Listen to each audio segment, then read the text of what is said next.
बालक मन देखी कहे कि घासी की जय हो, घासीदास की जय हो।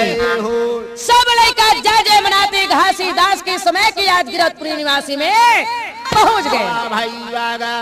ए महिमाला जब लड़का मन जाने तो लड़का मन आज समय घासीदास ला 1 मिनट बन नहीं छोड़े, नहीं छोड़े। एला में कतिक से बताओ कहिए। आज इस समय घासीदास 8, 9, 10 साल के हो गए, 11, 12 साल के हो गए। ई आज गांव के नर नारी मन कही थे ये घासी के पास में का सकती है का सताव है का चीज हवत कितना कौन जाना। सब लड़का मन ला भूरिया डरे है, सब लड़का मन एकर पास ला छोड़बे नहीं करे।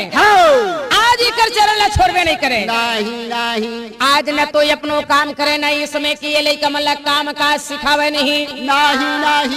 सब झन मिल के आज वहाँ महंगूदास ला बुनने लगे भाई। हे महंगूदास